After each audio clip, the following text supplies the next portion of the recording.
tous. Bonjour à tous. Alors, je suis ravie de vous retrouver en plein cœur de Madrid. Je vous avais promis que si je trouvais un moment, ce serait l'occasion. Et donc là, euh, j'ai profité de trouver un banc, même si je suis en plein centre-ville, qu'il y a beaucoup de circulation, beaucoup de passages, pour vous faire une petite vidéo, un point déjà par rapport à mes activités, par rapport à mes projets. Et puis une vidéo aussi par rapport à toutes les personnes qui s'ennuient et dans leur vie, qui ont envie de changer de réalité, qui ont envie de transformer véritablement leur quotidien en fait, en vous donnant donc les bases, certaines bases, en tout cas certaines clés que moi j'ai utilisées et dont je suis en train de me resservir actuellement. C'est pour ça que ça pourra vous aider. Donc restez bien jusqu'à la fin de la vidéo.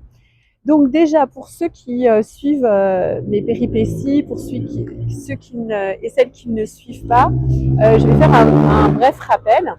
Là, je viens de passer presque une année entière sur l'île de la Réunion. Ça fait à peu près une huitaine de jours que je suis arrivée, que je suis repassée par la métropole, par la France, par la région parisienne. Et d'ailleurs, à ce titre-là, pour toutes les personnes qui le souhaitent, sachez que je propose donc des soins énergétiques et aussi des massages, on va dire, originels, transformationnels, pour aller plus en profondeur, en fait, libérer votre potentiel, libérer aussi les possibilités dans votre vie et dans votre réalité, et que je les propose dans toute la France en fonction des dates et des villes par lesquelles je passe, et notamment aussi en région parisienne. Et je serai en région parisienne le 19, à partir du 19 juin jusqu'au 5 juillet, ça c'est assuré. J'ai bloqué mes dates, je serai en région parisienne. Donc plutôt dans le nord-ouest. Donc pour toutes les personnes qui souhaiteraient des soins, des massages, ça sera notamment, plus particulièrement à ce moment-là, que vous pourrez me contacter avant que je reparte vers d'autres destinations. Là, donc actuellement, après être revenu donc en région parisienne, être passé à Nantes quelques jours, reparti en région parisienne, je suis actuellement à Madrid pour des raisons familiales, pour rendre visite à ma fille aînée que je n'ai pas vue depuis 7 mois. Donc c'est un grand moment pour moi de retrouvailles. Et vu qu'elle travaille aussi un petit peu à côté, ça me laisse aussi le temps de voilà, visiter Madrid. Je ne connaissais pas du tout. J'ai déjà fait Barcelone, mais j'avais jamais eu le temps de faire Madrid. Donc voilà, Madrid, c'est l'occasion. Ville que j'adore parce euh, elle est assez conviviale. Je me sens beaucoup mieux, par exemple, à Madrid qu'à Barcelone, pour être honnête. Et c'est une ville où je pourrais imaginer vivre pas très longtemps parce que je suis vraiment connectée aux éléments. J'ai besoin de cette connexion pour mes soins et pour élever aussi mes fréquences. Et là, on est quand même en milieu citadin, donc un petit peu ça passe, mais vraiment pas trop. Voilà, c'était la petite parenthèse. Mais donc, je me trouve actuellement à Madrid et je vais rester quelques jours. Donc, je vais essayer d'en profiter aussi pour vous faire partager soit mon humeur du jour, soit les informations que je reçois aussi intuitivement par rapport à cette région, par rapport à cette ville. Et je pressens déjà qu'il y a beaucoup de reconnexions qui vont se faire aussi pour moi en étant ici. Voilà. Et donc l'objet de cette vidéo, pour revenir à l'objet de cette vidéo, c'est l'ennui pour toutes les personnes qui s'ennuient dans leur vie. Comment sortir de cet ennui? Quelles sont les phases en fait? Quelles sont certaines étapes? Je prétends pas non plus dans cette petite vidéo qui est un petit peu faite à l'improviste, vous donner toutes les règles et toutes les clés en fait pour sortir de l'ennui, mais il y en a quand même certaines. Et puis ensuite, à la fin de cette vidéo, je vous donnerai quelque chose de super efficace pour pouvoir vous projeter dans l'avenir et pour pouvoir prendre des décisions efficaces et surtout opérer passage à l'action. ça va être mon grand leitmotiv, ça va être ce que je vais m'efforcer de faire, c'est passage à l'action, passage à l'action. Comme là, le fait juste de voir un banc disponible un petit peu au calme dans la ville et d'en profiter pour réaliser cette vidéo. Alors, l'ennui, qu'est-ce que ça provoque sur le plan émotionnel? Ça va apporter beaucoup finalement de frustration où on va être au cœur entre la tristesse de ce qui est perdu, du temps perdu, de l'énergie perdue, des parties de sa vie perdues, des relations perdues, des activités perdues. Ça va être vraiment une perte de chance, d'opportunité. Donc on est dans cette frustration parce qu'on ressent ce manque, on ressent cette frustration. Et derrière ce manque, il peut y avoir donc voire même limite un peu de déprime, de désespoir. Donc le fait de passer à côté de sa vie, voilà. Et puis de l'autre côté, une énorme frustration aussi des possibilités qui pourraient être d'une nouvelle réalité, qui pourrait être d'une vie plus abondante, avec plus de jouissance, plus de plaisir, plus de fun, plus d'intérêt, plus de passion, plus d'enthousiasme le matin à se lever. Et c'est vraiment, pour moi, voilà, l'émotion qui est en arrière-plan, surtout, c'est vraiment la frustration. Et d'un côté, on a la tristesse, et on a aussi l'enthousiasme. On est au cœur de ces deux. Bon, il y a beaucoup d'émotions qui sont possibles, mais il y a notamment ces deux-là. Et pourquoi on va rester finalement dans une situation de statu quo plutôt que d'implémenter finalement la transformation, le changement? C'est parce qu'on va préférer la sécurité de ce qu'on a déjà. On va éviter de perdre ce qu'on a déjà, tout en émettant parfois le désir, mais des fois c'est même inconscient, tout en occultant en fait la possibilité d'avoir autre chose. Et comme je le dis souvent, pour pouvoir accéder à une nouvelle vie, à une nouvelle relation, à une vie plus riche, même plus riche en termes d'abondance, de sorties, d'activités, de lieux de vie, de voyages, de rencontres, d'amitié, de relations, on va préférer rester dans ce qu'on a déjà, dans le confort de la petite vie, entre guillemets, qu'on a déjà, plutôt que de tenter le grand saut dans le vide, de se confronter à des redémarrages et à des premières fois. Moi, à mon âge, ce que j'adore, c'est vivre des premières fois. C'est-à-dire que même après des dizaines d'années de réalité passée dans cette matrice, on peut redécouvrir et avoir des premières fois. Et ça, c'est vraiment, plus on avance en âge, plus c'est absolument génial à vivre. Et je vais en venir, donc ce que je vous annonçais en début de vidéo, pour moi, une des clés qui va vous permettre de sortir de cette zone de confort qui, à la fin, peut devenir vraiment inconfortable pour aller vers du nouveau, vers de l'inconnu. C'est souvent ce qui va faire peur, d'ailleurs, c'est de passer de ce qui est connu à l'inconnu. Mais c'est la seule façon, finalement, de transformer sa réalité. C'est la seule façon de changer d'activité, de se lancer, de changer d'emploi, de changer de relation, de changer de partenariat, de changer de mode de vie, de style de vie, de corps, si on a envie aussi de se remettre au sport ou de changer un petit peu sa silhouette. Ça va être vraiment, ou même de changer les énergies dans lesquelles on vit, les énergies dans lesquelles on évolue, sortir de la routine, de l'ennui, de la tristesse, du manque de fun pour passer à une vie beaucoup plus excitante, peut-être avec plus de voyages, plus de rencontres.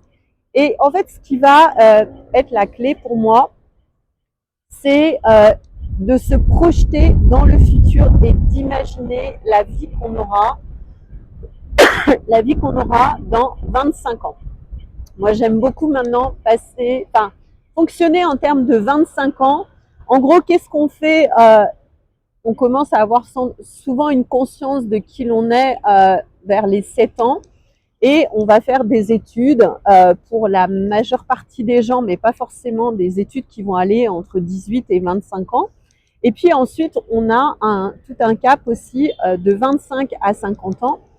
Et après, de 50 ans à 75 ans, on pourrait appeler ce qu'on a le troisième âge. Mais moi, je vous invite vraiment à vous focaliser sur la deuxième partie de votre vie, donc 25-50 ans, et 50-75 pour ceux qui ont déjà passé ce cap-là. Et imaginez si vous aviez 50 ans ou si vous aviez 75 ans, quels seraient les remords, les regrets de tout ce que vous n'avez pas fait pour pouvoir le faire. Moi, c'est un exercice que j'ai eu. Alors, je ne l'ai pas fait à 50 ans. Je l'ai fait vers à peu près 37-38 ans où j'ai vu ma vie en accéléré et dans le futur, où je me suis projetée et je me suis dit, si je continue comme ça, au fond de moi, il y a une partie de moi qui va mourir. C'était vraiment un appel de l'âme, finalement, d'avoir une vie beaucoup plus grande et surtout une autre clé aussi, au-delà de la transposition en temps et de se percevoir par rapport aux regrets ou aux remords qu'on aurait eus, c'est aussi de s'imaginer quelle partie de nous, donc quelle partie de la femme ou de l'homme que je suis, je vais m'éviter ou m'empêcher de rencontrer des parts de moi que je n'aurais jamais explorées parce que je ne me suis pas lancée dans telle à telle activité, dans tel voyage, dans telle profession, dans telle relation ou dans tel sport. Vous voyez, en fait, ça va être de voir la partie, soit donc la chef d'entreprise, la gérante, ça peut être aussi la maman pour les personnes qui pour l'instant n'ont pas encore d'enfants et qui ne savent pas s'ils en voudraient ou pas. Vous voyez, c'est toutes ces parties-là de la femme. C'est aussi, ça peut être la femme qui reprend tout à zéro, ça peut être la femme qui se libère, ça peut être la femme qui s'autorise à avoir une vie en dehors de sa vie extra-familiale. Ça peut être une femme aussi qui se découvre dans la solitude. Ça peut être une femme qui voyage, une femme qui excelle dans les arts, dans la création. Voilà. Et si vous ne faites pas ce pivot, en fait, de vous tourner à un moment vers d'autres activités, d'autres relations, d'autres modes de vie, vous allez littéralement passer à côté de cette femme. Et moi, pour un petit peu illustrer mon propos, j'ai eu la chance, et j'en parlais justement à ma fille, qui a actuellement 21 ans, donc ma fille est née. Je disais, voilà, si j'avais pas été maman, ça aurait été vraiment une grande déception et quelque chose où j'aurais eu beaucoup de remords, beaucoup de regrets. J'ai eu la chance aussi d'avoir une vie très remplie où j'ai été épouse pendant une quinzaine d'années. J'ai aussi été avocate pendant la même période, pendant une quinzaine d'années. Et j'ai aussi eu la chance d'être gérante et dirigeante d'une société, chef d'entreprise, d'être aussi formatrice, enseignante. Voilà, c'est plein de profils différents que j'ai pu exercer et vraiment, ça m'a nourri à chaque fois. Ça m'a vraiment nourri, comme d'aller dans différents secteurs, donc tout ce qui était avocat, juridique, assurance, construction, ensuite de passer au bien-être avec tout ce qui était facilitation de conscience, tout ce qui était développement personnel, où ma passion, je l'ai transformée finalement en métier, en activité, et où paradoxalement, en suivant ce que j'aimais, j'ai gagné beaucoup plus qu'en étant avocate. Donc comme quoi, suivez votre joie, suivez ce que vous aimez, et là c'est clair que vous allez cartonner. Et là, actuellement, je suis dans un tournant où après avoir exploré aussi le mental, le corps, l'émotionnel, j'en arrive à une période de ma vie où j'ai à nouveau envie d'entreprendre, mais pas forcément dans le cadre d'une société française telle que je l'avais exercée précédemment. J'ai aussi appris beaucoup de mes erreurs, j'ai aussi appris en expérimentant. et il y a des fonctionnements qui pour moi ne fonctionnent pas du tout en France, notamment la société. Donc voilà, entreprendre mais avec d'autres casquettes pour aller découvrir aussi cette femme qui affronte en fait des nouveaux challenges, ne pas m'endormir sur mes lauriers, reprendre une nouvelle activité, des nouvelles activités, continuer à voyager, continuer à travailler tout en voyageant, tout en étant en vacances comme on pourrait dire entre guillemets aujourd'hui, à la fois en retraite. C'est très compliqué en fait de qualifier l'état dans lequel je me trouve parce que j'ai énormément de temps libre pour faire ce que j'aime. Donc c'est à la fois un début de retraite que j'exerce déjà depuis, on va dire, 9 ans, bientôt 10 ans, suite à ma reconversion professionnelle d'avocate à, on va dire, coach, formatrice, enseignante dans le domaine du bien-être. Et l'idée, ça va être au-delà aussi des prestations auxquelles j'ai été confrontée, des nouvelles activités auxquelles j'ai été confrontée dans le cadre de mon activité professionnelle, donc le marketing, la vente, tout ce qui était social media, tout ce qui est aussi comptabilité. Voilà, c'est vraiment un métier qui nécessite d'avoir plein de panels d'activités et d'expériences et de capacités différentes. J'ai envie d'expérimenter aussi d'autres choses à travers le soin parce que ça, je sais que j'ai des capacités pour la transformation personnelle, pour la guérison intérieure, pour aider les gens à passer d'un état à un autre. C'est ce que j'ai fait pendant très longtemps auprès de milliers de personnes. Donc l'idée, c'est vraiment aussi de mettre à disposition, au service, l'ensemble de mes capacités, mais là, de le faire sous une autre forme que celle que j'ai déjà faite par le passé pendant 6 ans et de le faire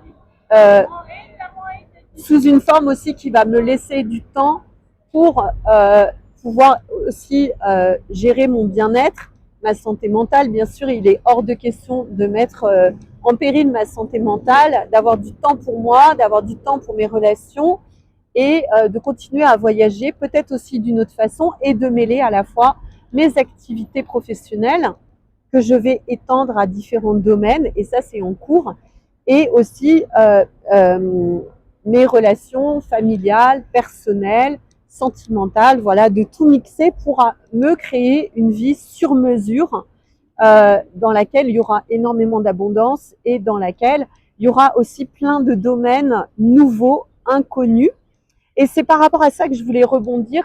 Si vous vous projetez de 25 à 50 ans ou la période de 50 à 75 ans, vous allez voir que vous soyez en pleine activité, voire même limite du burn-out, ou déjà dans un métier, une activité professionnelle qui vous prend beaucoup de temps, ou que vous commenciez à vous projeter aussi sur votre future retraite, c'est important de commencer dès à présent à tester, à expérimenter des nouvelles activités, en fait, pour voir aussi après qu'est-ce que vous avez envie. On va avoir de plus en plus de temps libre maintenant, avec tout ce qui est intelligence artificielle, beaucoup plus de temps libre. Il faut commencer à se projeter par rapport à ça. Et ce temps libre, il va falloir l'occuper.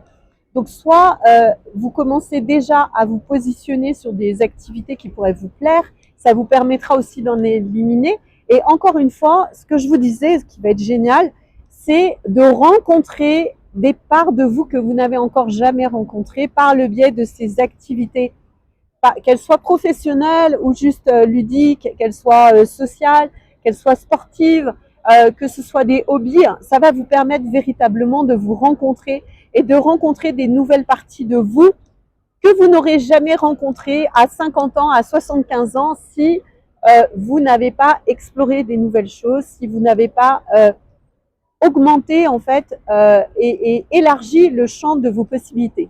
Donc voilà, cette petite vidéo en direct de Madrid pour vous inviter à élargir le champ des possibles, à commencer à créer des nouvelles choses et à aller entrevoir des nouvelles versions de vous qui attendent en fait au fond de vous que vous les sollicitiez.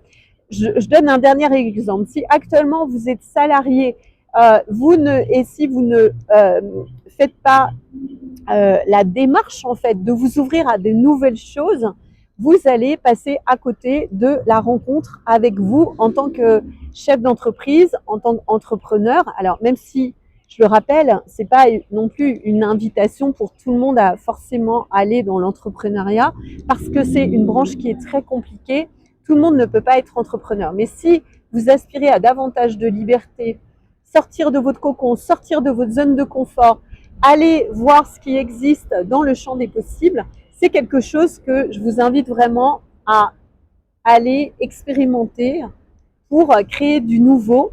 Et créer du nouveau, ça va vous redonner de l'élan, ça va vous redonner de l'enthousiasme dans votre vie et ça peut vraiment vous ouvrir des portes qui, vous voyez, si vous ne les ouvrez jamais, à 50 ans, à 75 ans, vous direz « Ah mince, j'ai jamais ouvert cette porte », par exemple de la maternité, de la création d'entreprise, de l'artistique, du sport, des relations humaines, de l'intelligence artificielle, si c'est votre branche, ou de la thérapie, ou du coaching, ou du massage. Et pour moi, encore une fois, c'était vraiment de passer d'avocat à enseignante en massage, c'était vraiment un challenge. Jamais dans ma vie, si on m'avait dit que je serais enseignante et formatrice, que j'aurais à peu près formé une cinquantaine de formateurs et formé 350 à 400 personnes en tant que praticien en bien-être, en massage ou en soins énergétiques, jamais je n'y aurais cru. Donc vous voyez, c'est vraiment découvrir, ouvrir des nouvelles portes sur votre vie, des portes qui jusqu'alors sont restées fermées pour vous aider à vous découvrir au sein de nouvelles activités, nouveaux hobbies, nouvelles passions. Si vous avez envie d'être accompagné dans cette démarche, voilà, sachant que je peux aussi vous accompagner si vous avez envie de devenir digital nomade, parce que c'est mon cas, c'est ma situation depuis 2022, donc ça va faire 3 ans maintenant que je suis digital nomade, que j'ai adapté en fait ma vie en fonction de mes voyages, en fonction de mes différents lieux de résidence et aussi en fonction de mes activités. Et là, je sens que je suis à un tournant. Donc, je suis vraiment ravie aussi d'être à Madrid pendant ces quelques jours parce que je sens qu'il va y avoir une évolution dans mon mindset. N'hésitez pas à me contacter pour des séances de coaching, des accompagnements en mentoring, soit pour élargir votre champ de possibilités, voilà, pour être accompagné parce que c'est vrai que c'est un changement qui peut faire peur en fait, de changer totalement sa vie, d'ouvrir des nouvelles portes, ça peut faire très peur. Voilà, donc j'étais ravie de faire cette vidéo. N'hésitez pas à me poser des questions ou à me suggérer des thèmes sur lesquels je pourrais revenir et que je pourrais aborder en vidéo dans les commentaires. Et quant à moi, je vous retrouve à très bientôt. Ciao!